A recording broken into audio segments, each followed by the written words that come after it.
ফরিদপুর থানার আরতি গ্রামে দেওয়ালে রং করা নিয়ে বিবাদ ঘিরে বৃহস্পতিবার বিকেলে তীব্র উত্তেজনা ছড়ায়। সামান্য বচসা থেকে তৃণমূলের দুই গোষ্ঠীর মধ্যে সংঘর্ষ বেঁধে যায়। ঘটনায় একাধিক ব্যক্তি জখম হয়েছেন। তৃণমূলের মহিলা পঞ্চায়েত সদস্যার বাড়িতে ভাঙচুর চালানো হয়েছে। পুলিশের বিশাল বাহিনী গিয়ে পরিস্থিতি নিয়ন্ত্রণে আনে।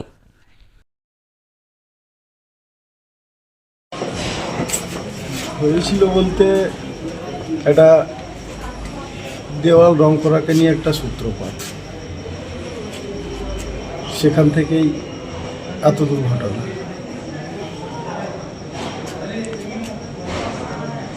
কারা মারধর করেছে আপনাকে?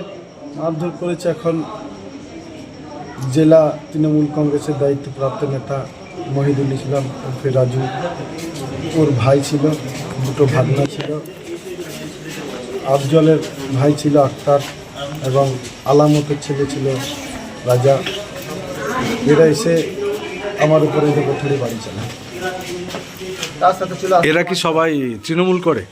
হ্যাঁ, সবাই তো তৃণমূল, আমরাও তো তৃণমূল, আমিও তৃণমূলের নেতৃত্ব, আমার ওয়াইফ গ্রামের পঞ্চায়েত মেম্বার।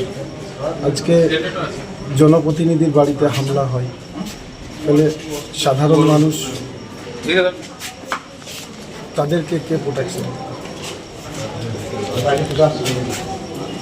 পুলিশ আজ নীরব দর্শকের ভূমিকা পালন। দেয়াল কি ওনারা রং করতে চেয়েছিলেন? দেয়ালটা হচ্ছে আমার মামা বাড়ি, অর্থাৎ আমার শ্বশুর বাড়ি। সেই দেওয়ালকে রং করাকে কেন্দ্র করে একটা ছোট্ট ইস্যু হয়েছিল, সেখানে আমি একটা সমস্যার সমাধান করেও দিয়েছিলাম।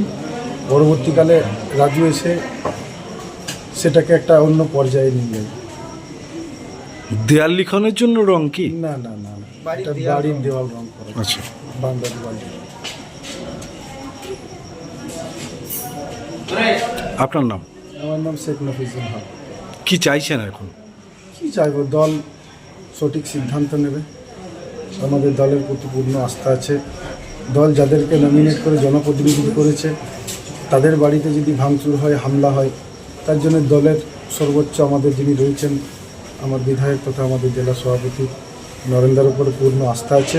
আমি চাইব নিরপেক্ষ তদন্ত করে দোষীদের প্রকৃতভাবে শাস্তি দেওয়ার আমি আবেদন জানাবো আমার জেলা প্রেসিডেন্ট নরেন্দ্রকে। এটুকুই আমার অনুরোধ থাকবে।